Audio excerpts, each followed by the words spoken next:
All right, everyone. Welcome to the One New Man, episode 32.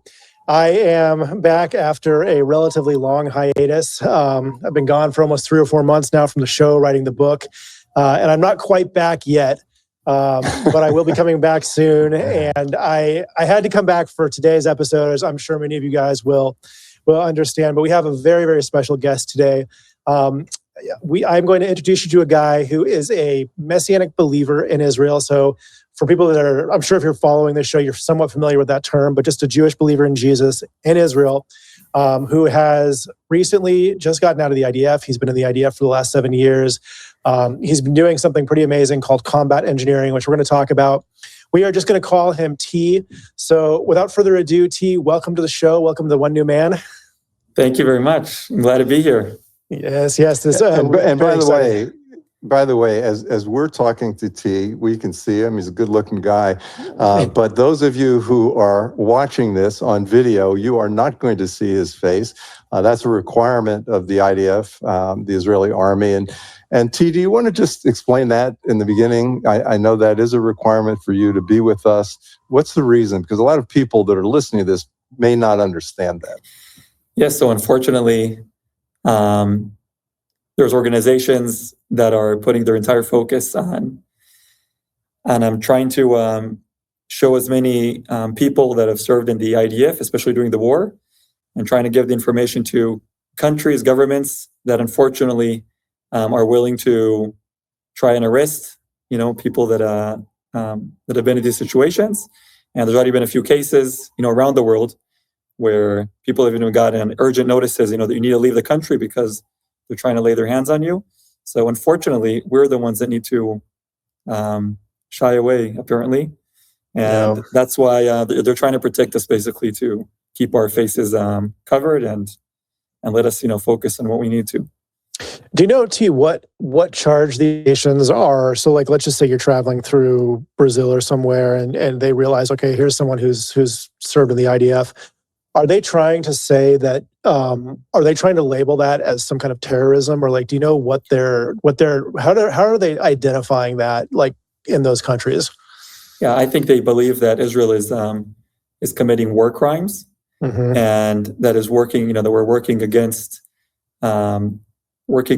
the international laws regarding war, and therefore, you could say in a way, acting as criminals. And therefore we should be, stopped or arrested or, acted against in legal ways. Okay. So that's a little bit of the secrecy of on the show today. You're not going to be able to see T. We're not using his name, obviously. But, so without further ado, T, why don't you just tell us a little bit about your family? You come from a Messianic family, right? Do I understand that right? Yes. Yeah, so both of my parents were born and raised in the United States. My entire family, beyond ourselves, live in the United States. And we also we're accustomed to grow up knowing our families, away, but we've been in good contact. And my father came to faith when he was around 30 years old, and my mother after him. My father is Jewish, my mother isn't. She's Christian, but wasn't like really a believer. And after they came to faith, my dad chose to tell his Jewish family in no other event than the Seder Pesach, which if you know a little bit about Jewish families, that's like pretty much the worst time he could have chose to tell him that he's going to believe in Jesus, that he started believing in Jesus. Totally silence in the room. And in 82, this is what he said, that he saw how God is bringing his people back to Israel. He's saying reading the Bible, he's seeing how this is something very, very big that's happening. And he believes he needs to be part of it, as a Jew that's living out of Israel. Like that, also, this is honoring towards God.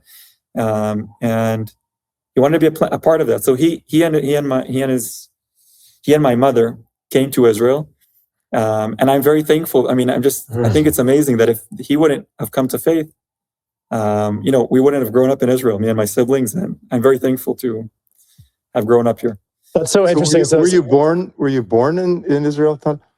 Yes, I was born in Israel. Yes. I have 3 siblings. I'm the youngest. I have my brother and two older sisters. We were all born in Israel, grew up here our entire lives. I can be in the States and feel very comfortable. but definitely my home is Israel, and I feel more Israeli than American, definitely. Can you explain just a little bit of what it's like to be a Messianic believer? I mean, you're born in Israel, you're an Israeli, you feel totally Israeli, etc. I don't know if you went through public school in Israel. Yes, I did. What was that like? Did you feel totally a part of the society? Did you feel a little bit outside because of your faith? How did that work? I think that on one hand, I feel very much part of the society here. I feel totally Israeli. I'm happy I'm Israeli. I'm happy I'm part of the Israeli people. I even feel, I think in a healthy way, proud to be part of what's going on here. And on the other hand, there is something, in you that you always feel, definitely something inside, to be honest, you always feel a little different because it's not common here. It's not common to believe in Jesus. And I know that for people, whether they say it clearly to me in my face, which pretty much never happens, and whether they don't, I know that there's a side that's, not so, you kind of rather, people here not believing in Jesus. It's not like, it's not our thing. Like, we're a Jewish people. We've the Jewish people have survived so many things from the outside. It's kind of just like, let us go. Like, let us be just Jewish here because, they see believing in Jesus as not Jewish. And so that's one aspect to it. But on the other hand, it's really a matter of how serious you are about your faith. I feel that until I was, I really I understood that the faith in Jesus is exclusive. It's like you either really believe and it really changes your life and you really make decisions according to it, or you don't. And in Israel, this is something interesting that probably I think you don't have this as much in the States, is that it costs you something to say you believe in Jesus. And so therefore, if you're not really a believer, you don't really want to go with that. It's just better for you not to. So that makes you make a decision. So when I was 17, in the summer between 11th and 12th grade, I decided to read the prophecies in the Bible about the Messiah for myself and to really, understand this for myself. And I really decided to commit my life to Jesus at that time when I was 17. And so referring to this question, I did go to a public school, and until 17, I didn't want to denounce it. I knew it's true enough, and but I would try to kind of get away from it, not exactly saying what you did in Shabbat, and like here and there saying it, but not much. And at 8, after this decision, it was totally different. Like, I came and it was important for me to make clear, I believe in Jesus and I believe he is the truth, and it's important. Like, it's not just a matter of my truth. This is, the truth. And that's when it was different. And I believe that if you take your faith seriously, then people take your faith seriously. And that's how I experienced it in this situation. So even though I've been very clear about my faith my whole life, including in the army, I've barely had occasions wherein someone, to my face, said something that was like, I don't know, mocking or something like that. Usually it was contradictory, it was the opposite. People had respect for the faith, and probably more respect for the faith, after hearing about it. And it gives me a huge motivation, which I very much am thankful for, to show them what faith looks like in real life. Because, you can talk and talk, but then after the conversation is done, no matter how good and how well said things were, they're very interested. The next relevant thing is, okay, well, how do you live? And they want to see. They want to see. Let's see if this is true or not. There are two things you said that just stick out to me. One is, and of course we lived in Israel for 19 years and led a congregation there, et cetera, is that there's very little hypocrisy in Israel. I mean, if you, like you said, there's a price to pay for believing in Yeshua, believing in Jesus in Israel. And so if you're going to do it, you're really going to do it. And right. So that makes it easier in some way. The other thing I would say is you're very much an Israeli based on what you just said.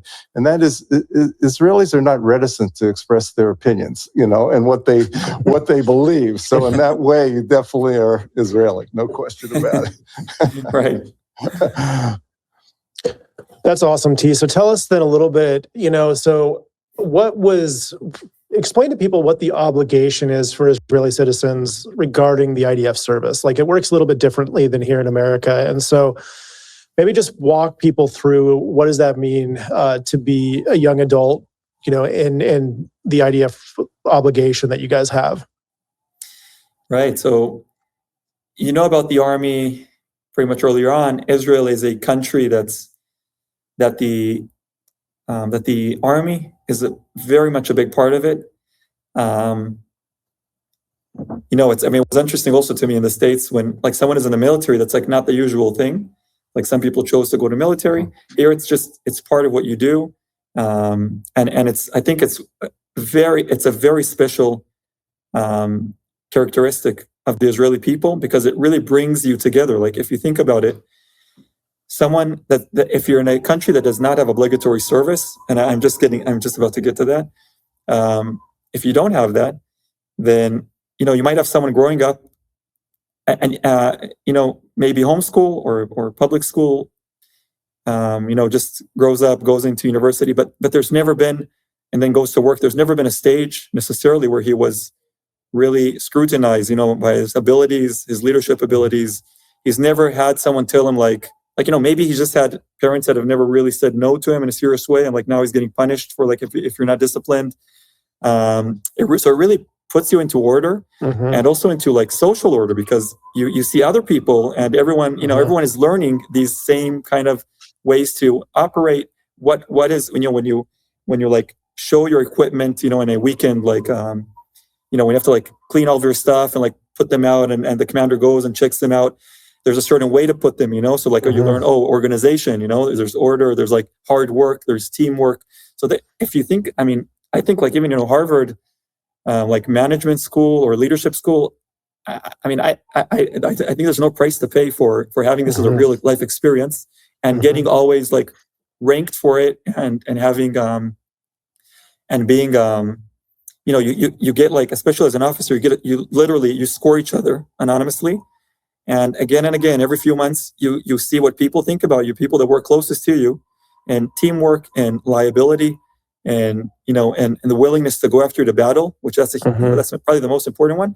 So that's just about the advantages that this is how we see it. Because coming out from a different country, you might think, oh, you're in the army, like you're like a militant person. That's not at all the issue. It's like just part of our life here in Israel, and army for us, in my mind, it's not like shooting people and just just fight in worldly. It's like more like a social structure that you learn hard work, leadership, you learn values. And part of it is defending when you need, but that's how we see it. Guys need to serve it used to be 3 years. And not so long ago, it became 2 years and 8 months. That's obligatory. Some units make you sign from the beginning, like an extra year or year and a half, especially like the more special units, because they put into more effort and they want to get more back. And women have to serve too for 2 years.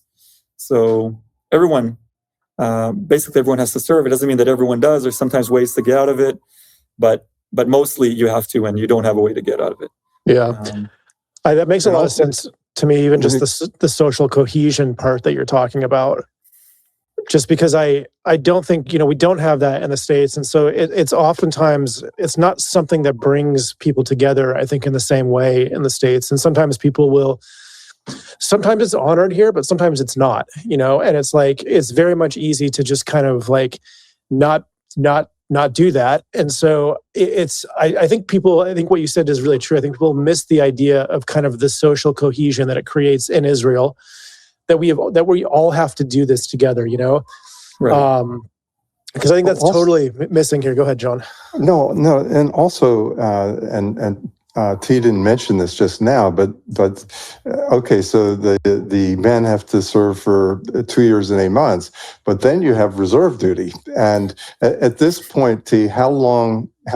Until what age is it primarily the men still that do the reserve duty? Or? Yes, it's a good question because when you do the obligatory service, you do not think so much about reserves, and especially when you go to officer course, and then it's a huge part of your life after you finish army, and you're like, whoa, I didn't realize that. It's more for men because women, if you're pregnant, you're off, you don't need to go. Generally speaking, guys do more than women because of that reason, and also if a woman from her first child, she doesn't have to go. So pretty quickly on, women don't have to go, and men usually do have to go. It's until you're 40 years old, and if you're an officer, it's until you're 45 years old. Some places, it's like 2 weeks a year. Some places a month a year. Some places 2 months a year. and some places, more intense than others. But you're in the middle of studying for exams, and like, oh, I need to go for like a month. It's like serious stuff. Like someone gets married, I'm supposed to have my honeymoon. So it's really there's a saying that like reserves are. It's never in a good time. Well, the other part of this, when you talk about social cohesion and so on, this is, yes, there is that melting pot when you're serving in the IDF, but it's also social cohesion to the whole society. I think it's something that, for instance, in the United States, people don't really understand what that's like because, okay, the United States sends soldiers to Iraq or Afghanistan or whatever. Well, most families, as you mentioned, it may not touch their family at all. There's their children or whoever, their brother, their sister, aren't in the military. But in Israel, for instance, now Israel's in its longest war, the war with Hamas and Gaza. I would assume, other than perhaps the ultra-Orthodox, there's not a family that's not touched, whether it's a father, a brother, a son, a daughter, and so on. So the whole country is involved in a very personal way. Yes, in this war. Very, very. And, the first prime minister of Israel, Ben Gurion, he was speaking about the army as he called it the people's army, like the army of the nation. And that really is what it is. And he was speaking about a melting pot. And it really is, because again, you could grow up and be with a certain type of people your whole life. And in the army, whether you like it or not, you're with all types of people, religious, secular, Russian, Ethiopian, Moroccan, Druze, Bedouins, all types of people. And that is definitely one of the, I think when sometimes people speak about, like, especially like connection between Israelis, that's like a huge part of it, the army. And if you think about it, it's like if all the states would work in the same company, their whole life, then if you want a different job interview or if you're talking to someone, it's like, that's why one of the first questions that any Israeli asks the other Israeli when you meet, whether it's in Israel or not in Israel, so it's like, eventually this question will come up in your first conversation. It'll be like, so what did you do in the army, or like, where did you serve? Because think like, what the army is, if someone served like in a certain role, like if you're working in the same company, you know what that means. Like, oh, so you did that. Okay, I understand. Oh, you were like, you're responsible for that. Okay. Like you immediately kind of have a, kind of how to define him in a better way. Like, okay, I kind of understand his background. So that's like a special part as well. That's amazing. I think it's so healthy just on like a, when you think about that cohesion and kind of getting everyone pointed in the same direction, if you will. Like, I think that's a really beautiful thing. And I think people also don't understand how varied the Israeli culture is. So to your point, you could have Druze, you could have Bedouin, you could have Ethiopians, you could have Russians, you could have Ashkenazi, Sephardic, you could have all these different, it's just like all the colors of the rainbow, like could be, right, in a unit together. It's not like this is like one homogenous thing that's like functioning together, it's very much like a very like varied situation. So totally. And that's why it's interesting when people speak about how, what are Israelis like? Basically, you're asking what is like the whole world in the same place like, because Jewish people came from all over the world, so you have every country is in your country. Well, see, let me ask you this. I don't know how many days did you actually serve in Gaza? There are certain questions, by the way, we have to be careful about asking. So if we ask T anything he's not supposed to answer for whatever reasons, then he'll let us know. But I'll find my way around. Okay. But I've done until now since October 7th, 302 days. Wow. And out of that, most of them are not inside Gaza, because we do also stuff that are outside of Gaza, and some of them are in and out. So I've had time in, but I've also had a lot of time out, and I've also done other things that are like more in the, you said administration level as well. Mm-hmm. So the reason that was sort of lead up to my next question, which is, how was this for your family? Obviously, I remember, when our son Josh was in the IDF, and he was in a place called Rihan in Lebanon, which was dangerous at that point. Israel was in this security zone, and this is also something. This is really from the heart. But the other thing about soldiers in Israel is it not like you don't send them across the sea someplace and not see them for a really long time. I mean, Josh was in a place where he was at risk, and there were soldiers that lost their lives there and so on. But then he'd come home, every 3 weeks, and we'd have a weekend together. We'd have Shabbat together, and then on Sunday morning, I'd drive him back to the central bus station in Jerusalem. He's carrying his M16 over his back. He's going back into war, so to speak. And you don't go through it once. You're sending him back and forth and back and forth and back and forth. I think my prayer life was the most robust, during that period of time, any time in my life. But so my question just simply is this: how is it for your wife, your daughter, your parents, with you in that kind of situation? Yeah, my parents, although they both haven't been in the army because they came here later on in their life, they're always very supportive, just feeling like, okay, this is what we need to do. And they didn't give us too much of a hard time. My mother's like, she's strong. And I just feel they're supportive in prayer, and when we're out, they know. And my wife, she's a very strong woman, and she's very capable, and she understands, the big picture. Yes, sometimes in the war, I remember definitely tension grew, and it feels like every once in a while you have to fix things at home and explain why you're not so home. And it's just this is just a certain period in life, and we'll get over this. So yes, sometimes it added up, and you had could say small explosions that you need to deal with at home. But most of the time, she was just very great and very strong. And again, you feel like all the countries in this, so there's more understanding. I will say that as much as the war has taken longer, there's less understanding in workplaces and places like that, just because it's how long can you understand? How long can you, if you're missing from work, how long, can we have to have someone, to do the work and stuff like that. So that has become more difficult. But in the family level, I would say even in the family level, it's more understood in the beginning. And as much as time goes by, it's more questions like, do you really have to go? Is it really important? So all in all, again, I'm thankful to have a very supportive and strong wife. And that's all I can say. That's been very, very helpful.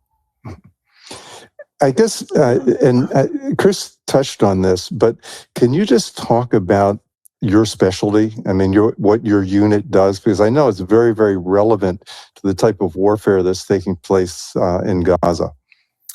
Yeah, so I serve, and everything I'll say is you can read it on Wikipedia as well, or on the IDF unit website, IDF website. But I started in the pilot course in the Air Force. I was there for a few months. Wow. I thought I would fly. I mean, I did. You do fly early on, so on smaller airplanes. So I did like 15 of those, and I thought I would fly more, but I flew out of the course. And then my dream was actually to be in the airborne rescue unit called 669, and I got very, very close. But the least last stage to pass, I didn't, and from there I got through interviews that I had from the pilot course, I got into the unit called Yalom, which is it's regarded as a special unit in combat engineering. And it's inside you have a few specialties. So you have bomb defusal specialty. You have tunnels specialty, like mapping out tunnels, fighting in tunnels, all the world of finding them. You have breaking into anything needed, safes, big blocked doors, anything you need to break into. You have that as a specialty too. You have a specialty of chemical warfare, and then you have other smaller specialties of drones and other things like that. But it's a unit that combines combat in a high level and technology in a high level. So I've enjoyed going through the training, and it's an extremely relevant unit. Like, you never ask yourself, why am I here, or does the IDF need us? It's very, very relevant always, and this war more so. And there's always a need to expand the unit more and more, because basically every brigade, every battalion, every platoon wants wants some of the Yalom fighters with him, because we join, like we're helpers, we support. Like you find a tunnel, okay, we're here to help. There's a bomb charge, so we'll deal with that. You want to throw a robot in before you go in, we're there. So those are things that we help with, and it's just like having a guy that's like a handyman with you. Of course you want him with you. Like you'd rather him having you if you don't know to do the work yourself. And of course that's that. And the unit does have the highest authority in the army regarding everything that's connected to explosives. So anything that's connected to explosives, so these kind of things. Also, like you could say, it's not, not really legally speaking, it's in the army, but if it was, if we're speaking like legally, then you have to have like us go through things before the army can go in. And that's why, again, you feel very relevant. There's a lot to do. Well, and correct me if I'm wrong on this, T, but so in Afghanistan and Iraq, the IEDs kind of became a huge thing on the road. They were road IEDs, but I heard a guy named, I think his name was Andrew Fox, but he's this amazing British guy who analyzes the war in Israel. And he was talking about how difficult this specific Gaza incursion is because of the explosives. He was saying all of the urban fighting, all the tunnels, like they're running into IEDs everywhere. Mm-hmm. So IED stuff has become a major complication in how Israel can basically interact with how the IDF can basically go into Gaza. So this has become very relevant, like much more than other wars in Gaza, hasn't it? Yes, it's always been there, but it's just become more and more relevant. I'll say that Hamas has advanced a lot in making bomb charges. And today, most of them he makes himself, which was once, and that wasn't really the reality. Or if he would make them, like I remember from my time serving, that they made. I remember a charge that we found and got rid of that had marbles, like kids' marbles inside as like the shrapnel. Like that was as basic as it was. And today it's a totally different level. And still, Hezbollah, which is the terror organization in the north in Lebanon, is a higher level, much higher level.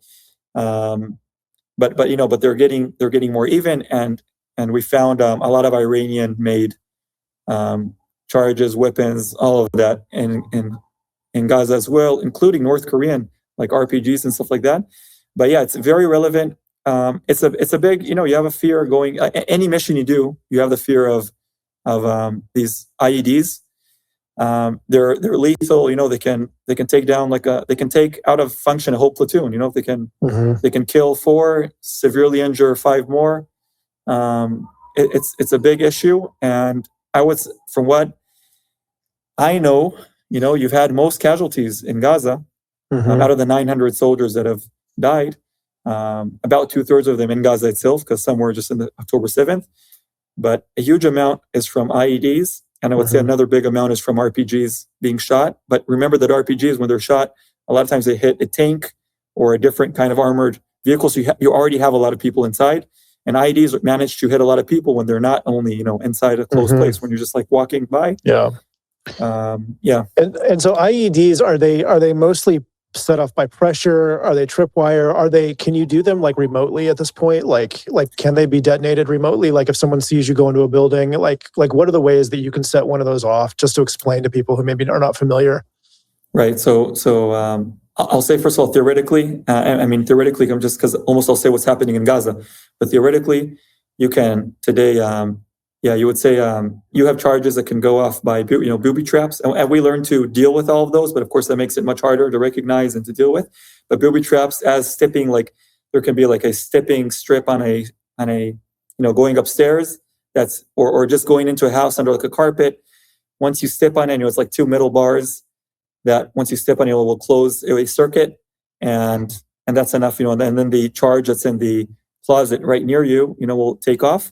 That's like one example. You even have it's a whole world, right? It's like a whole world, but you even have like highly sensitive explosives material that you can even basically you can even just put the explosive itself under anything, and just a step on it, if it's too strong, the fraction can blow up. You have cell phones that can detonate. bombs. You have just wire, that's hidden to someone that's in a tunnel, and he'll be ready, looking at the camera. So that's theoretically, all these things are possible. You have, IR that will independently blow up when it sees you, when it sees your structure. What mainly we find in Gaza, thankfully, is not so much booby traps as we thought we would find. Not IR. I don't think, part of it is that, it's not so easy for them to get all this set up, and IR, you need batteries, that will hold. What we see most is wires, wired IEDs, and a lot of them are connected into ambush, like if the people are, if they're the terrorists are hiding nearby, it will be there in the post, but mostly a IED that's connected into a tunnel. So the IED would be in the house, and the explosive, and they'll show it in their videos. A lot of times after they do a successful mission, Hamas will publish the video of the mission. You'll really see them inside going like inshallah and stuff like that. Alhamdulillah. Allahu Akbar. Right. Up. Yeah. And I'll just say the reason it's so hard to find these is because they usually connected to basic, like a reverse car camera. Right. So it's tiny. So you can have one like that in a house. Go figure, right? Because there's so much rubbish and stuff and just a whole mess. And there's somewhere in there a small camera looking at you, tiny, and the terrorist inside the tunnel sees you. And when it's the right moment, he'll take. I saw a video they published. This is on Telegram and stuff. They'll wait. They saw a drone coming in. It left the room. He didn't find something. Then a dog came in the room to sniff around. Didn't find something. And the terrorist is waiting because he knows what he's aiming for. And then soldiers came in. He waited till 4 or 5 were inside, and then he blew it up, and just in the room they were. So it's not easy to find the IEDs, but we try to do that as best as we can. Just an observation about what your unit does. I mean, obviously, they're combat soldiers that are then they're out. Their objective is to kill the enemy, et cetera. And I'm not saying that's not a part of what your unit would do, but another big part of it sounds like, is you're really saving lives by what you're doing and detonating these things before, soldiers get there. And so there's got to be a great satisfaction, I would think, in doing that and protecting your own soldiers. Yes, yes, that is definitely our main point, our main purpose of the unit, and it's kind of like you could say something. It's like a goalie keeper. You don't notice as much the things that he's maybe prevented, but you see goals that go in. That's what's scored, and it kind of feels the same a lot of times. Sometimes we try to influence even at the strategy level of planning. From what roads to go through, what houses to go through. So I'll be trying to influence more like the battalion commander, and no one knows if we saved lives that way, but hopefully we did. Yeah. And also when teams go in and we're with them, then a few of us will be with them. So we're definitely in the total front. Like there may be, we're with them in the and you say the edge, the front of it, because you need to peek and see what's going on in every place. And I do have a very practical example of saving lives with one of my. So I don't know if this is time you want to talk about it, but with one of my soldiers that has literally done that with his life. Yeah, I think it's great. Please tell us. Yeah, we as this video was published as well in Telegram, part of it, but on in May 2004, in one of the days there, I had to send 2 soldiers with a battalion. It's actually a battalion of ultra Orthodox that have gone into the army, and that to join them in order to and it was in Bet Hanun, which is in the northern part of Gaza, and they had to go and go through a few structures like houses and greenhouses and places like that, and also having intelligence that there's probably a tunnel there in the area, and knowing that it's a place where they're coming out again and again and killing our soldiers. So I was part of the planning of this. Like I was with my soldiers and seeing the plan, but I couldn't. I'm doing many things. I don't go to every single mission myself, and they went to this. And during that time, when they got to the 4th and last structure they had to go through. It was a greenhouse, and basically, they're entering in. Two of my soldiers were leading. They divided the force into two. They led both of them into the greenhouse from different directions. And there was what we're talking about, those reverse cameras, was laying there. It's night. It's pretty much impossible to see. Mm-hmm. And what happened was there was a charge just in the entrance near them. My soldier, Gideon, he looked to the right. He recognized the charge, and he was able to say loudly, because we went through all of this after, loudly said twice that there's a charge. Everyone get back, there's a charge. And they managed to go back. The soldiers of the battalion, they managed to go back. He was probably, busy and shouting to them to go back. It exploded, and he died. And my other soldier got severely wounded. Severely meaning he was about to die. It took time to find them because they flew. They flew from this thing tens of meters away, and I didn't know this. I was at the base at this time, and someone entered my room, said there's a problem. I need to. I didn't know this guy, so I knew something serious happened.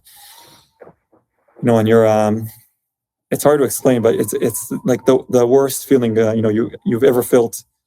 You feel it in your stomach, and so I didn't know who it was. I just knew that there was an explosion. They didn't say who. It took time, and time was going by. This was like 3:30 a.m. and around 6 a.m. I had to go into a room and to recognize, to affirm the identity of a body, which I didn't know yet who it was of.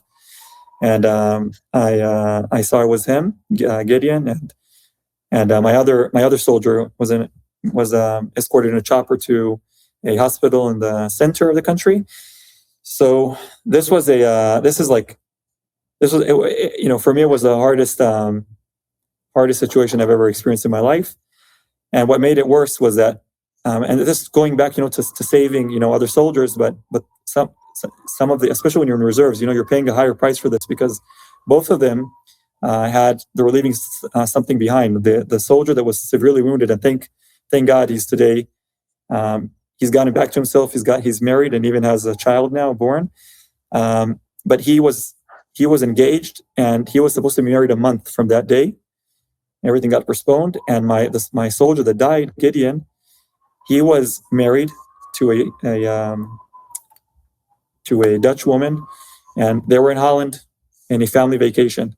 She's pregnant by this time, 3 months, first pregnancy, which was the time of the pregnancy of my wife as well. And he was in vacation. He was off. He didn't have to come. And he couldn't not come. He said, I want to come. We had enough people. He said, he has his friends there, and he knows what we're doing. And he said, as long as you're there, I want to be there. And he left the family vacation. He left Holland, came, his wife, she wanted to know he's not going to do something dangerous, and things happened as they did. So that's just very, very difficult. So on one hand, he totally saved those other soldiers because they were only injured lightly. So he and the other EOD soldier got hit the worst, and he paid with his life. But that's ultimately, unfortunately, this is the price it took this time. But that's the purpose of our unit to make sure that these charges don't hit a bigger amount of soldiers. So, and that was exactly what happened. And I'll say the big thing here is that in the planning of this mission, they were very clear about saying, when we go closer to a house, there has to be big, large room between us, not to be condensed, not to go a lot of people inside. And that's, I think, what made even the bigger saving, because there were cases where many people were in the same house, in the same time. The worst one of that was 21 people died in the same case, which, by the way, my company was supposed to be there, and we couldn't get there. So we were saved basically from dying in that house. But yeah, that's how extreme I can get in the sense of saving the other soldiers. And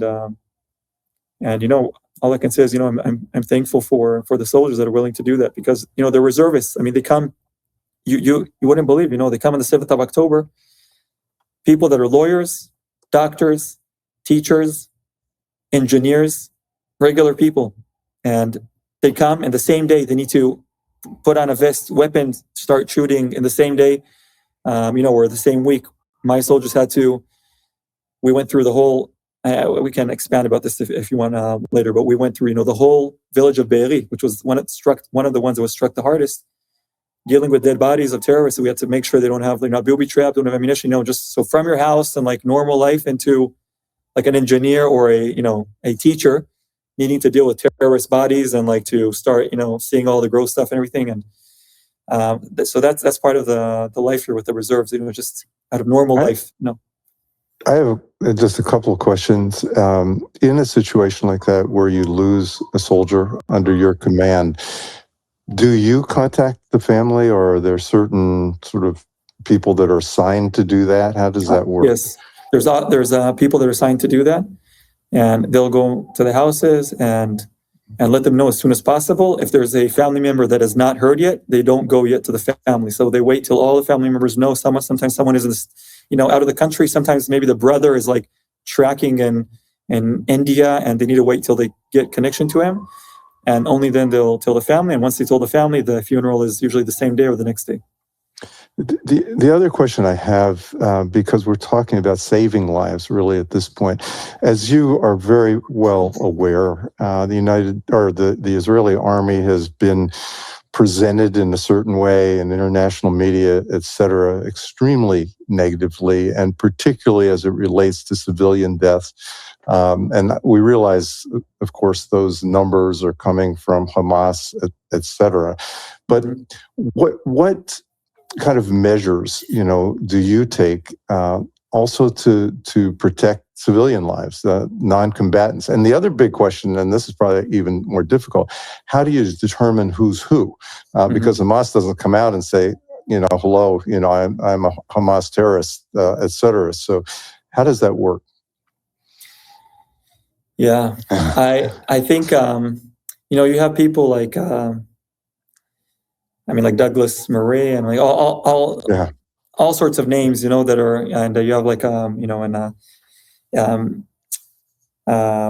of Hamas and all these different characters that will do this in a better job and explain, to details, Yosef Haddad, like what's going on and give numbers and everything. And I can do my best to do, I can try my best to do that. But I think that actually I'll try using the fact that I actually experienced, being a soldier in Gaza, and not only, I was 7 years in the army, and then I started reserves after that, and I've been in reserves now for over 5 years. I am a company commander. I've served in various units, and the whole idea of our unit is that we join other units. So we've seen a lot of the army. We'll join some for 1 day, some for 2 weeks, some for a month, some for, So I've really been able to see a lot, and, beyond which is my personal experience. And when you ask, what are the measures that we're trying to take, I'll just say that, this is, to me, it's so obvious and simple, is that we don't even have to take special measures, because, this is what we've always learned to do. Like it's part of it's like one of the ABC lessons you learn going to the army. And every soldier, combat soldier goes through this, is that you speak about the purity of your weapon, and what you use it for, what you don't use it for. Every bullet has an address. You don't just shoot random stuff. You don't use your weapon if you don't have to. In fact, the rules sometimes are so strict that there's a lot of frustration among the soldiers. That until you can shoot, it's like what are you waiting? Like you want the guy to kill me until I can start shooting? Like, because you have these rules. Like you have to have, there's like. He has to have, a weapon or an object, that can kill you. There has to be, there's an issue of how close he is to you, like distance. If he has a knife, but he's 500 meters away, you can't shoot him, of course. And also if he's 100, because you can't kill someone with a knife or hurt him from 100 meters away. And there has to be a motive. You have to recognize that he's coming to get you.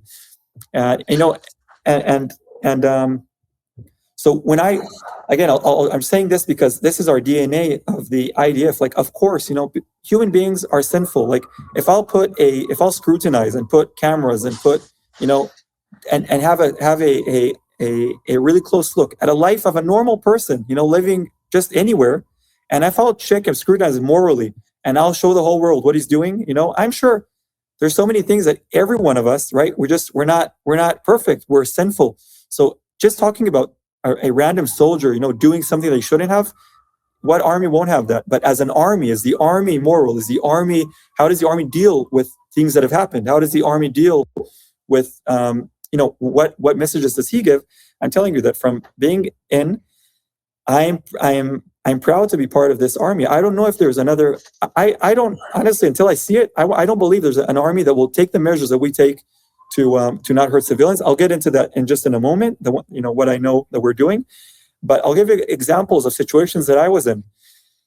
I've had several situations where I once even took I took a photo of this just for myself, just to show like people, but like we were coming to a school. They know that there's no one supposed to be in this area. This comes like, in captain course, you learn about the 10 principles of war. One of the most central and important principles of war is the element of surprise. The reason that October 7th was so successful on their side is that it was a surprise, right? And if they would tell us, hey, we're going to come this day, and we're aiming for these fence places, and we're going to do that, obviously they would not be able to do that. So you have to be so much stronger and be able to take this, buffer of, we're telling you where we're coming in. Exactly. We're spreading again and again and again pamphlets from planes and stuff, showing them this is the zone we're coming in. They live there. They know exactly where we're going. They know what these places mean. Not only we're coming to the neighborhood, we're inside the neighborhood. Think what this does. I mean, to our soldiers, how much a danger is our soldiers, letting Hamas know we're coming in. Hey, let's get ready. Let's put IEDs. Let's do this and that. Let's get into these tunnels and not others. So, we do all of that. And then we come into a school that's supposed to be empty, right? And we're maybe trying to find terrorists there. We're tanks, we're shooting at it from a distance, coming close to it. And then suddenly, more and more people are coming out of there. Somehow they didn't get injured. I mean, it just happened. I guess they're all like on the ground, didn't get injured. One guy got shot just in the leg, only one out of like 40 people there, women and men. They were just like hiding there. I do not know why. They know that they're not supposed to be there, but they're hiding there. We are a whole, I joined a special force, whole like battalion. 3 companies were there. All of them with weapons, highest level weapons capabilities. We had a few tanks with us, but a tank was literally like on the entrance of the school, and they're coming out, and we're like, stop where you are, get all the phones away, all this away. They didn't have any phones with them. No one can take pictures of what we're doing, right? We have full control of the situation. We have a tank. We have weapons. We're around 100 soldiers there. I can't explain to you how clear it is, that it's like, it doesn't even come, the whole thought is like, okay, how are we going to get this? Because it looks like they're not terrorists, we need to check this out. How are we going to get this whole situation done in a clean way? We don't want any of them running to us. We don't want anything bad happening. But all of our purpose was to get them to the unit that knows to differentiate. Are they terrorists or not? And then from there we know that they were let loose. There was none of them were terrorists in that case. But I'm saying all these weapons towards them. It's not like, are we going to shoot? Are we not? Are we going to? How severe are we going to hit them? It's not even in our thought. It's like that. It's because again, it's DNA. It's not.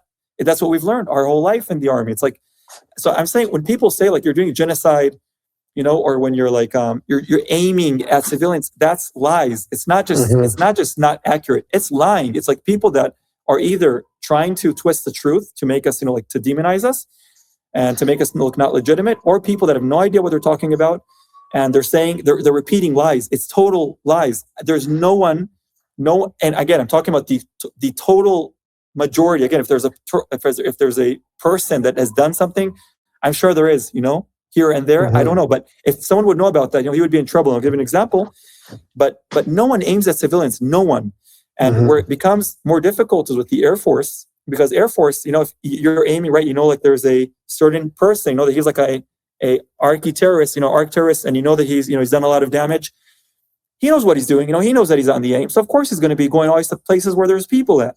Now, how far are you going to say, hey, oh, he got us, I wish I could get him, but there's just too many people around, how far are you going to play that game? How serious damage are you going to take until you have to stop this? So what if Hamas, what if we don't do, every time there's a civilian by, we don't hit because, we can't, there's a civilian, they got us. And eventually, they destroy Israel. What are we going to tell the people that were supposed to be Israel? Or, we're sorry, we know they're totally bad guys, or they were using our moral against us because we care more about their people apparently than they do. But, we're just sorry, they just, sorry, international, like we just couldn't. No, that makes, at some point, and we're not wanting to do that, but at some point you say, enough is enough. We're not going to let Hamas determine how this whole thing, plays out. If you don't care about your people, so what more can we do? Put pamphlets before we hit buildings. We'll hit we'll hit a dud on the building, which doesn't blow up. So they hear it hitting. They know that in the next hour or so we're going to hit. I mean, how more can you, putting the what more can you do? Yeah, how more can you do? So that's where just one small last example. Personally, I've been with a force that one of the guys from we had to give cover fire for another team to go in a different building. One of the guys apparently shot while we have to shoot at windows, he shot not at a window, at cement between windows, and he did a smiley face, like two holes and 2 holes and a smiley face. One of the soldiers saw that he did this. And understand, this is a unit in the IDF. One of the soldiers saw, not a commander, not Chris. He told the commander told the higher commander, and he was kicked out, not of only Gaza, he was kicked out of his unit for good. So this is how serious the commander of, this is a whole special unit, this is how serious he took it, that he used his weapon not for what he was meant to use it for. Again, so these are real examples that I have to just give a feeling for people to understand how things are really going on in Gaza. And when we shoot, when civilians die, we do not want them to die. It does no one good for them to die. I feel bad for every civilian, for every parent, for every kid that was dead. But what can we do? We try to minimize it. What can we do beyond that? Yeah, I want to just say something because I want to make sure our audience understands this, because it seems like, and we've kind of, if you've been following the excursions with the IDF in Gaza over the last 20 years, you know this, but there is something specifically demonic about Hamas when they will actually intentionally go into centers that are more civilian populated. And so what you're saying is that now the IDF is basically having to make this choice. They know exactly where this terrorist is at. They know what he's planning to do, but they also know that he's now basically embedded with civilians. And so whereas before maybe you guys would not have launched something against him, but now you're kind of having to make the decision, if we want to kill this guy, then we have to we can't let him dictate how we can attack him. And so this is essentially where the world is saying, well, no, we don't want you guys to be able to do that. I think this is where one of the complications is really coming from, is because I think Hamas knows that more or less they're fighting an international battle with the IDF. It's not even really so much about bombs and physical war. I mean, it is, but it's not that's not the main battlefield right now. It's right now we are in an information war. And I think that's where they're really trying to hit the IDF the most right now, is in that in that field, if you will. The question I have about this is that the IDF, and I know the IDF has always done this. I mean, really, gone the second, third mile, whatever, to protect civilians. And as you said, dropping pamphlets and so on, and eliminating, the importance of surprise, et cetera, and really risking Israeli lives, soldiers' lives, by doing that. So when you're going to those extremes to protect civilians, and then in the international media are being presented in a totally different way, how does that affect you? I mean, inside what you're doing is right, but is that still difficult for morale for soldiers, or not so? Yeah, we're used to it. I'll say that for most of all, we're used to it. We're used to us trying to take the most measures we can, and we're used to to eventually the world, or parts of it, criticizing us. And so I say we're just kind of used to that. And also personally, I'll say we're frustrated. I think that's why people say, that Israel is doing a horrible job in PR and explaining itself. I agree, but also I'll say that it feels like it's a lost war in a certain sense. There's it feels like no matter what, what you show, that it's much easier to share a lie about something that happened, and it's much harder to show footage and get the real story of what happened and explain this is what. And still, it's no matter how much work you do, it feels like it's not affecting a lot of people, and it kind of feels like the people that understand Israel will still understand or not. And we've seen a lot that are now like even that, just going away because there's so much pressure all over. And the people that don't, that are not for Israel and don't, are not trying to understand the situation, it doesn't feel like it helps much. So yeah, on one hand, yeah, it's what frustrates me is that I have to have my face, blurred. That's what frustrates me. What frustrates me is that, you have to. I feel like, like you see people, showing like blood and like showing like Israelis like covered in blood and like you're killing babies, when that's far from truth. It's lies. It's more like than a lie. It's like a lieful ideology. And I feel that it resembles, and this really comes to also the faith, but Jesus was, and in no way I'm trying to compare like exactly Israel to Jesus, but Jesus was accused again and again for things that he did not do, and basically it didn't help. He was crucified again, right? It didn't save him. That he was a perfect man, and he didn't perfect man, and God at the same time. But he was crucified in it, no matter what what the truth was, and I think that Israel and I also hope that Israelis will think of what did we say about what did we and others say about Jesus, because I think that we're probably feelings that are a little the same, like we're being accused all around the world for things that, again, a certain percentage of them, okay, yeah, you have mistakes, but a big part of it is lies, and that's, I think that we have a lot of food to thought from that, of how what we did to the Messiah, and hopefully this will bring us closer to seeing the one whom we pierced, and understanding what we did to him. That's really beautiful.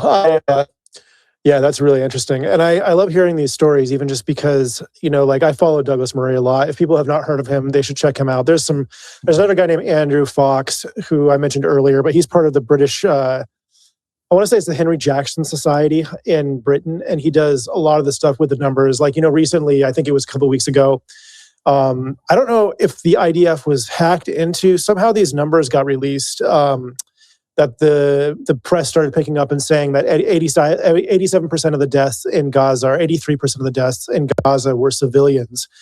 And it's because the IDF had tracked something like 9,200 Hamas fighters that they've killed so far since Gaza.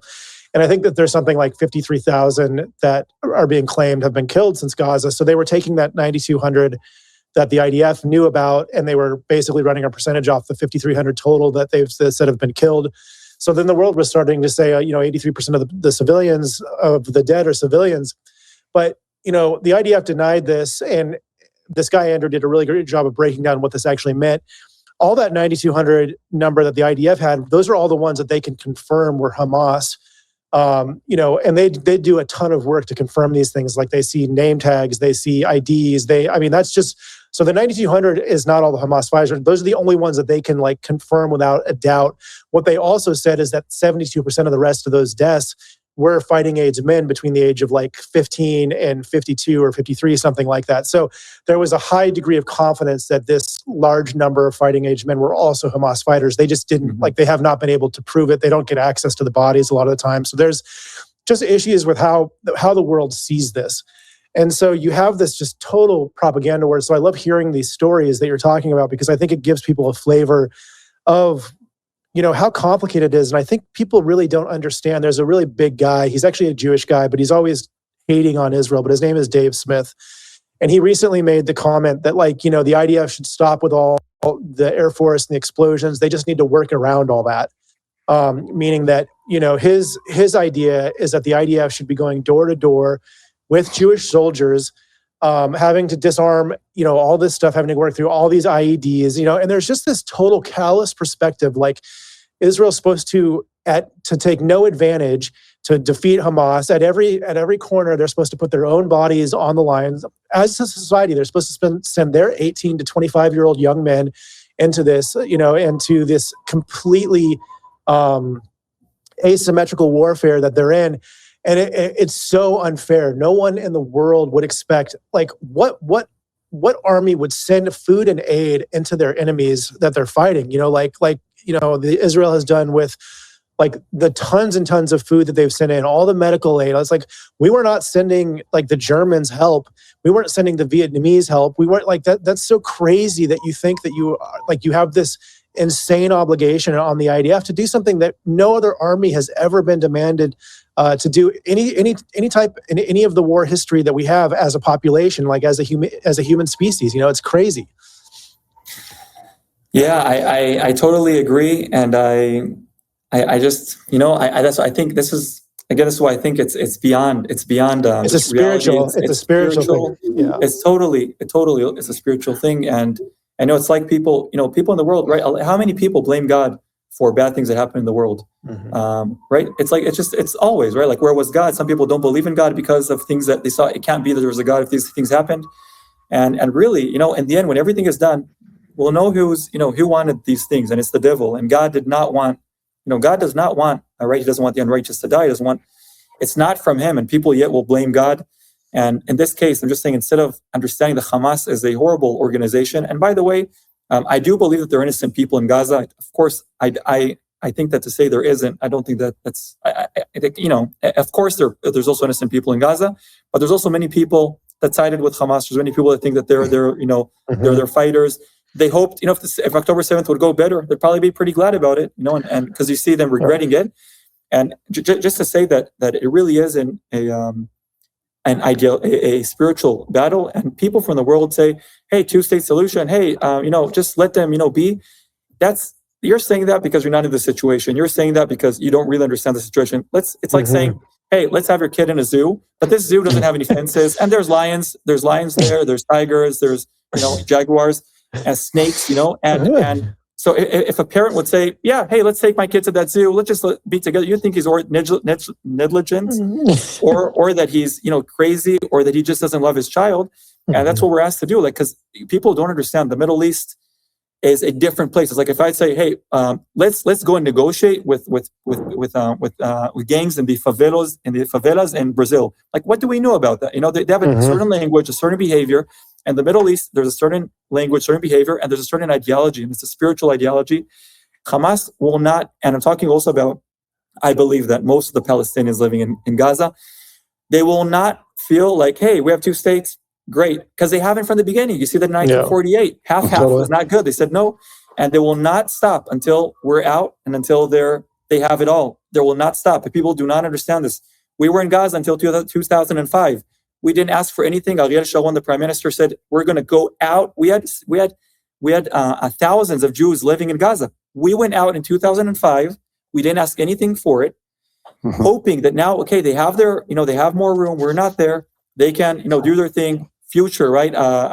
Education, science. Where's all that? No parks, no science, no education, just more tunnels and more tunnels. Everything has become worse since then, and they've just used that plot of land to make it a war zone against Israel. And it's any other extra territory we're going to give is just going to be used against us, and not in order to make their people flourish. And again, on the other side, look at what's happening in Israel, how much flourishment there is in Israel, because the ideology is different. We want to live, we want to have peace. What Golda Meir, the female prime minister of Israel, said is very true. If the Arabs will put down their weapons in the Middle East, there will be peace in the Middle East. If the Jews put down their weapons, there will be no Israel. And that is very true. And again, people don't understand, expect us to just put down all the fences, hey, live together. And I want to say this to especially believers, living around the world, but not only. Beware, again, of what side you're siding on, because when Nehemiah came and, he was coming to build the walls in Jerusalem, people around, like today, did not like the Jews coming back to Israel, and they did not like them defending themselves, building a wall. And Tuvia and Sanballat and Geshem, which was an Arab, by the way, they were against. They wanted they wanted to resist to these plans. To let us do it. And I think that, again, too many people today are siding with the wrong side. This is like it's a clear, taking a clear side, and I do not think it's a good idea to side against Israel, because you're siding not against Israel. This is not the issue Israel. It's the issue that God has a plan with what Israel is doing. God brought Israel back. We would not be in Israel if God would not bring us back. And you might find yourself, like Gamliel said, siding against God. And I would be very beware of that. Absolutely excellent. And this is great. I mean, it's really great that I bring this message, but to hear it from you, living there in the IDF, I mean, it is so important. And the one thing I would say is the upside. It might sound a little bit strange when I say this. When you look at the lies that are being spoken and broadcast against Israel, and what you're saying is 100%. I mean, at the root of this, it is a spiritual battle. Period. God is doing something in Israel, bringing the Jewish people back to the land that he promised them, bringing the Jewish people back to himself, which is in process at this point, all to glorify his name. And so when you see all of these lies, all of this misrepresentation, what's taking place in the world today and the way they look at Israel, and as you mentioned, which is heartbreaking, many believers in the Bible aren't really seeing this clearly. The last person I heard speak about this said that they believed it was something like 70% of evangelical Christians at this point are not seeing this clearly. When I see the enemy working to this degree, a lot of times inside I say, thank you, meaning you are confirming that this is something that is really important to God, that is really threatening to you, and therefore you have all of these lies and all of this misrepresentation, etc. And so to me, you could at least take some hope from that, that yes, this is being pushed against so hard. This is the reality. And in the end, we know who wins. In the end, light is going to conquer darkness, and truth is going to conquer lies.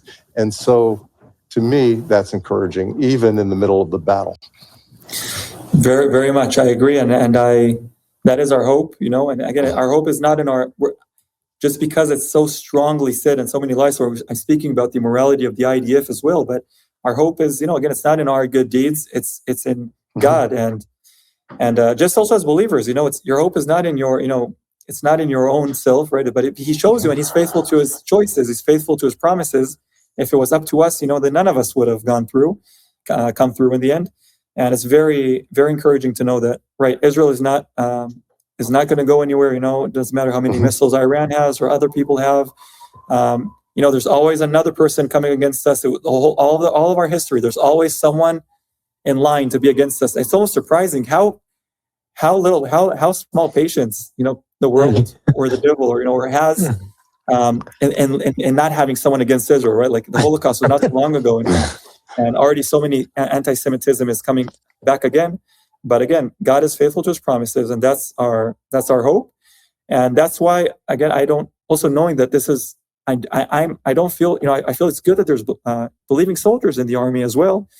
Because I think some of our Arab brothers, I have nothing, I love my Arab brothers in Christ. I love my Palestinians brothers in Christ. I know that there are real believers in Gaza. I know that some of them have died. Some of them are running away there. I've prayed for Arab believers. I've prayed for Hamas, to be Hamas soldiers, to be saved, to be saved from the lies. And really, it's probably one of the worst places to be born in, because you're born into lies. You're born into an ideology of like this, just this Islamic hatred, just hatred always towards us. I've seen books. This interested me. So when I had some spare time here and there in houses, I've looked through books, education books that I found in houses in Gaza. And, the books are like, it's very religious. The history, when you read history book in English, it's very religious, speaking about the Crusaders being here and Salah ad-Din, taking back the holy places and how that's their hope for the future. It's really, they're living in hatred and lies and bitterness. And if you see how they treat their own people, this is horrific. all the videos were horrific. Also October 7th, but from some reason, the hardest videos for me to watch were the videos of seeing what they do to their own people. I don't know if you've seen some of these, but like they'll, whether it's they think they're helping Israel, but not only just for stealing, if they think they stole, if they think they're taking aid. For, what Hamas will do to regular civilians there, they'll do the horrible, almost horrible things, knowing there's no hospital by to go to. They'll put their legs like leveled on on a seat, just outdoors, take a huge, heavy block, not like a huge block. The guy's, he's covered, and they'll just smash it on his knee, while his knee is on the, and like the worst thing you could do to your human body. And what, they don't care about it, just let him live. And there's only about 2 million people in Gaza. Like, these are your people. Like, you know each other. Like, what are you doing to each other? So living there is again, it's horrible also for them. Like, people, and this is a known fact, that you'll ask people Arabs living in Israel, apartheid state, like nothing like it. You have I go to Arab, Arab doctors treat me when I go to get medicine. I have Arab lecturers in university. You have an Arab Supreme Court judge. So when you, the point is that in Israel, Arabs are, of course, they rather be under Israel than being in the, in Judah and Samaria under the Palestinian Authority, being under Iran, being under Gaza. They rather be under Israel. And so just to wrap this point up about the importance of God in this is that I can say, really, from my own testimony, I have no hatred towards the Palestinian people. I have no hatred towards, even towards the people I'm fighting. I honestly don't, because I grew up, right? We spoke about IDF DNA, but as a believer DNA, believing in Jesus and Yeshua, your DNA is that you don't hate your enemies, you pray for them. You need to stop them when you need to. So that's why I'm willing to. I have to. I'm obligated to stop them if it needs to be with a weapon, of course. But I don't want to. It's not like I'm waiting to get them. I want to, I want to get those guys. It's not like that. And I've been clear with this with my soldiers, and my commanders know this. My soldiers know this. That we're here to do our job, but we're not. It's not about acting in hatred. And thankfully, I've had zero trauma. Zero. I've seen dead bodies. Literally more than 100. Much more. I've seen all sorts of stuff of all sides. I've seen our dead soldiers. I have to work through them when they get, when they die in tanks, and I have to get through and get all the ammunition out of there. But thank God, I've had no trauma, and I believe that a lot of it is not having any hatred. I don't have any hatred. I don't have any bitterness. And nonetheless, we're fighting this war, and it's a war that we need to fight, and we don't want to be in it, but we're made to. And hopefully, the Palestinians will be freed from these bad people, that are basically doing this, to them, and freed in the bigger picture to believe in Jesus, because there's no real hope, not in him, and there's no real hope for peace, not through Jesus. And we know that. Amen. I just to follow that up, if people are not familiar with what T just said there's 2 million Arab Israelis in Israel. So that means 2 million citizens that have full access to everything in Israel. So there's a famous Supreme Court judge who actually successfully prosecuted the Israeli president in a case. I mean, they have equal rights to everything. And so it's like this known thing that all of the Israeli Arabs, the 2 million of them that live in Israel, their life is so much better in Israel than it would be in Iran, than it would be in the West Bank, than it would be in Gaza, than it would be in Syria or Jordan, any of these places. So it's kind of this way of, people want to call Israel an apartheid state, but it's the exact opposite of that. In fact, there's not a single Arab nation that would take that many Jews and allow them to flourish in their society the way Israel has allowed these 2 million Arab Israelis access to citizenship there. But I love what you were saying at the end there, T. It's my hope as well. I just feel like Jesus is the only thing that can fix this this problem.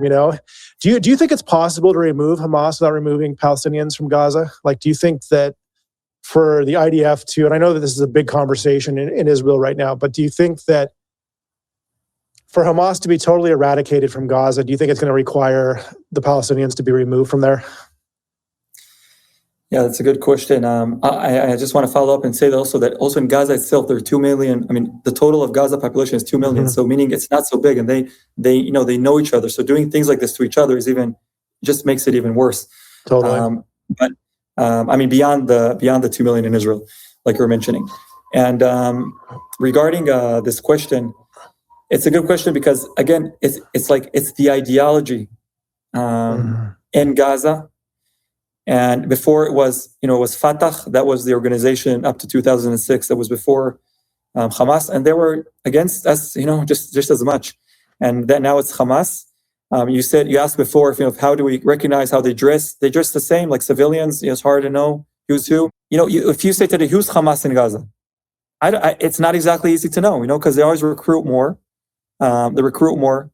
Any person that basically, the moment he puts a weapon in his hand and says, you know what, I'm going to take my hatred towards Israel and put a weapon in my hand, he becomes Hamas.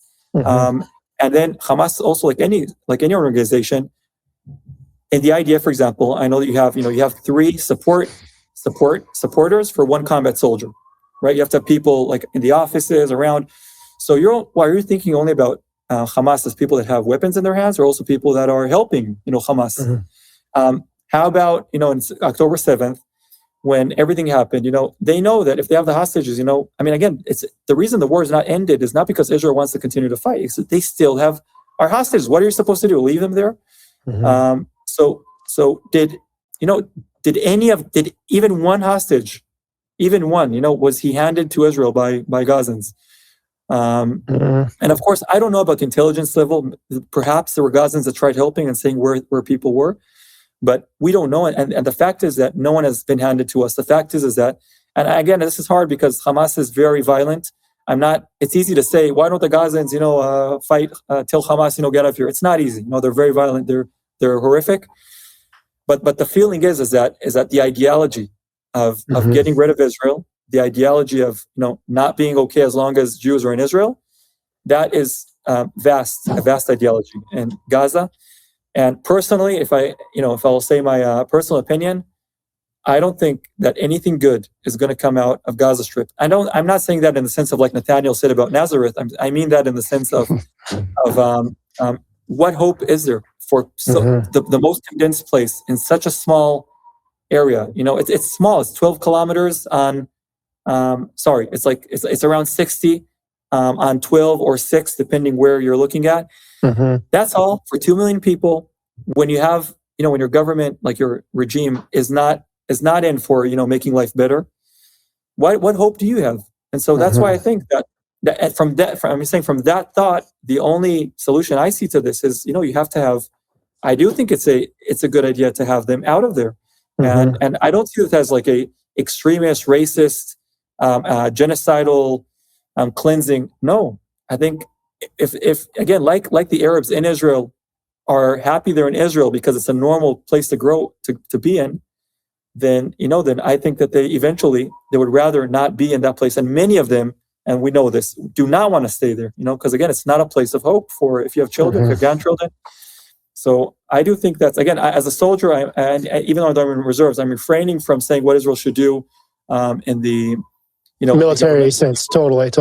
Yeah, talking military, and it just seems like it makes sense because nothing good will come in for no one from this. Yeah. Yep. So maybe we can close with this, John. Or unless you have something, John. I just one thing, Chris. I'm curious, and T, if you want to speak on this or not, that's fine. But we've been talking a lot about what's taking place in Gaza, and that is extremely important. And we're very grateful, really, for this opportunity to hear from you. That's extremely meaningful, and also to hear your heart. I mean, you are a soldier and you have a job to do, and you're talking about not hating your enemies, and I mean, really the heart of a believer. And I think that's extremely powerful. I don't know if we can just take a slight detour and just talk about what's taking place in the Messianic community in Israel, what you see taking place, meaning what's happening in the hearts of Israelis, and do you see more hearts opening up? And even during this time, I mean, which is a very, very difficult time for Israelis. Do you have anything to say about that, T? And I will try to make this short. First of all, about the Messianic body in Israel, persecution-wise and things like that. It's not very serious. it's not very serious in the sense of like, not physical attacks like every day. No, it's not like that. There is, again, if you'll say that you're a believer in certain places, that will come to you very fast. So a lot of it is not happening also because you're just trying to be, just wise about how you share and where you share. And most believers here understand, when are they in for trouble and when they're not. So again, if the purpose was to go anywhere and speak about Jesus, it would be very different. But since usually that's not what people are trying to do, you're just open about your faith as long as people ask you about it. Then again, that's not the case at the moment. But places like Arad, which is a city in the periphery south of Israel, they've gone through very difficult times. Daily protests in front of the house, of leaders in their congregation, daily for years. Think about that. Cursing, and the children are going through all of this, having their chests burnt, having their tires, punctured. Thank you. Yeah. Again and again, really tiring them out. It was very difficult there. You had in Beersheba, where I grew up, in my congregation, in '95, there were reportedly 1,000 ultra-Orthodox that came protest inside our congregation, making a lot of mess there.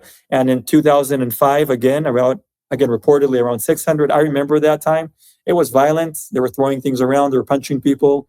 They were, they saw the baptism pool. They were like going like crazy. Like, there's a baptism pool here, which is, of course there is, because it's part of, our faith. And like you have a mikveh in Judaism, we have a baptism pool, and it's the same idea of, it's not exactly the same idea, but it's saying that you're really a believer. It's part of what we believe. So we've had like serious stuff like that, and other stuff like there was a concert in the pavilion that many people were at. I believe that many people were at. They were throwing pepper spray, even when there were children nearby. It became very violent at a certain stage when the police came. So we do have persecution, but it's not close to the levels that it's happening in like Arab countries, for example. So that's just a little about that. And on the other part, regarding the heart of Israelis, again, this is, like Paul says, he says it's like the highest wish of his heart, that his people, his brethren would know, the Messiah, Jesus, that he's theirs and that it's real. So did this October 7th affect this aspect? I had a feeling that it wouldn't very much, because again, people go back very quickly to even generally speaking. In the beginning, people were saying Israel will never, we're not the same. We're really coming back together. People will be nicer after this. Unfortunately, I think most people will say no. Things have gone back to normal, and the same with this. So unfortunately, really, it feels like even when the worst things happened, it's more like the thoughts. It's not like on the radar even to think, hey, maybe we need to turn to the Messiah, like Jesus. It's in the best case scenario, it's like maybe God is like real. Maybe we should turn to God. But a lot of times, turning to God, and the connotation is like synagogue is let's start to do to have tefillin every morning. That is more like thought of like repenting in a way. But again, even that, I don't want to disappoint people that were, hoping for more, but I don't recognize a very big change. I think that maybe one of the changes is that we saw, one of the interesting things that people that were in the kibbutzim that this happened in October 7th, they were saying again, where is the army? Where is the army? Where is the IDF? And we know that, for God, for the people of Israel to really turn to God, you have to be also humble, and you have to understand that, that your power is not in your army. It's in God of Israel. And maybe that's a step closer to realizing that. And that's maybe the main case. And again, I hope that we would have a heart, like it says in Daniel 8, when they were going through exile, that's like the worst thing possible happening. It's worse than October 7th, exile, it's horrible. And Daniel's attitude wasn't like, why is this happening? Where's God? Like, his attitude was, we're wrong, we're wrong and you're just, and we need to repent from our ways. And there's a lot in Israel that we need to repent of. There's a lot. And so I really hope that we'll have more of that in people, rather than like, how did this happen? And we're going to get back at them. And now we're going to show everyone we're strong again. So that's what I hope that, we can pray for. And that's what I hope will happen, because that is important, for Israel to realize that really our protector is the God of Israel, and he should be our aim, and that Jesus is our real Messiah. He's ours. It's not, he's first of all ours, and Yes. thank God he's also others. But you're definitely a great representation of your father, and love to hear you communicate like that. Thank you. Really, I could sit down. I could sit down with you in the Keilah, and I'd be happy to have you teach me. So thank you. And Chris, I know you were trying to wrap, so No, that's great. Maybe just the last question. Do you have anything do you want to say to just the believers around the world who love the Jewish people, who love Israel? Just anything that you want to say to them? I would say to the people that are against Israel, and again, you're referring to believers specifically, right? Mm-hmm. Mm-hmm. Yeah. So to the believers that are against Israel and think that maybe having second thoughts or thinking, replacement ideology, stuff like that, I would really urge you to as a warning to beware, because it's not a joke, and it's not something small. If you're taking the wrong side. Again, I'm not talking about sides of like Israelis versus Palestinians. I'm talking about, are you on the right side of the spiritual war here, on the right side of the spiritual map? And really beware, because you might be finding yourself, being against the plan of God. And I think that's a very serious subject, and you should really take thought about that. You should make sure that you're not being fed from lies. You should take the effort to find truth. And also, you should take the effort of understanding, trying maybe it's a good time to see more about what God says about Israel in the Bible. What are the prophecies about the Jewish people in the end of times? And that's what I would say. Just a warning, trying to give a warning of, you should really think this out before you become very strong against Israel, because that's, in my eyes, that's a dangerous place to be in, spiritually speaking. And I also remember that you have an effect about the people around you. And it says, in Romans about a different subject, that also people that support that subject, it's just not our subject, right? So I'm not getting into it. But even supporters, will be, it's something that God notices. So it's not only about if you're the one speaking against Israel, are you supporting these things? Are you not speaking against those things? That's what I would tell to people that are against, and to people that are you could say, for Israel, and trying to advocate for what's for us. And I would say just that, on one hand, I want to say, hey, that's great, thank you, but truly, also you need to beware that you're not making Israel the main point of salvation, the main point of God's plan, like as if everything, like we're the main.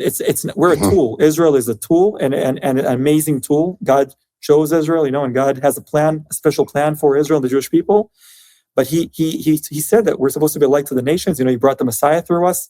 He said, I'm not choosing you because you're the biggest or the best. I'm choosing you because my name will be great through you.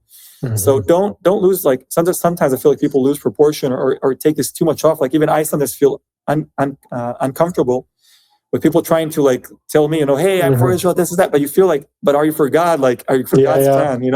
Are you for Jesus? Because you should be for Jesus, and because you're for Jesus, you support Israel. Because you understand the plan, but not to turn that around. And that's what I would want to. That's say. Excellent, really excellent. And I want to encourage you. Once you're no longer in the IDF, and you don't have to hide your face or whatever. And if you have a platform, you really have a word. I believe God's given you a word. He's given you the ability to communicate it. I agree with you 100%, because a lot of, for instance, what I do encourage believers in Jesus to support Israel, but it's not based on who Israel is. And it really is based on God. If we love God, we want to love what God loves, but it's not based on what Israel deserves. I never say that, Israelis are better than Palestinians or Jews are better than Arabs or whatever. That's not the point. The point is that God's doing something that's important to Him, that glorifies Him, and that's where we need to stand. And so, but really, really appreciate what you communicated. And I want to encourage you, when the time comes, in the way that the time comes, in the doors that will open, let your voice be heard. Because I'm listening to you, and I really am hearing something that God is saying. So thank you. And I guess, Chris, I mean, from my part, I just want to thank you for taking the time. It's a big investment, and it means a lot. I think your voice is very important. And whatever times I said names I shouldn't have said or whatever, we'll get that all out of there. Right. It's hard, it's hard for me to remember that. So anyway, that'll get cleaned up. No problem. Yeah. Thank you, T. And to all of our listeners, thank you guys so much for following the show. Please share this episode with anyone, even people that you're like having these conversations with. I know personally, I'm always interacting with people trying to talk through them, why Israel is not committing war crimes, what genocide actually is. Like, we're a lot of us who are not in Israel, but who call ourselves friends of Israel, are now in kind of fight for our lives in some ways. Like we have to really be able to defend this position. And the conversation is a lot more sophisticated than, God said he's going to bless those who bless you and curse those. I mean, not that that's not true, but we have to become more aware of the dialogue that's happening around us. We have to be willing to go into those places, to give a response, to go in and really do the work I think that a lot of Israel can't do right now, to at least stem the tide in the ways that we can. So I would encourage anyone who's listening to this, if you've got a son, a daughter, if you've got people that are just thinking about these things, share this episode. Let them listen to it. Thank you guys so much for following the show. Please like and subscribe. Do all those things. T, we so appreciate you being here today, bro. Okay, thank you so much. I've really enjoyed this time, and I feel blessed for having this opportunity. So thank you for having me on. And absolutely. Hey, Chris, maybe you could just end by praying for T. Yeah, for sure. Do that? Okay. Well, Lord, I just second what John has kind of commented, Father. Lord, I just see a very clear call on his life, Lord, right now, and I just ask that you'd go before him, Lord, with his career, Father, all the things that he puts his hand to, Father. I just pray that they would just be multiplied, that they'd be blessed, Lord, that he could just feel the wind of you at his back, Father. I also just pray for his family, for his children, Lord, that you would just carve them into the Israeli society in such a way, Lord, that gives them influence, that gives them opportunity, that gives them the real ability to just shine and be salt and light in that place, Father. I just pray that he would be a huge part of even just the spiritual restoration of Israel, Father. Just that recognition of the Jewish people on the Messiah, Father. I pray that whatever role he's supposed to play, God, that you would be with him, that you'd make that clear, Lord, that he would just have total favor in your kingdom in those ways, Father. In your name we pray. Amen. Amen.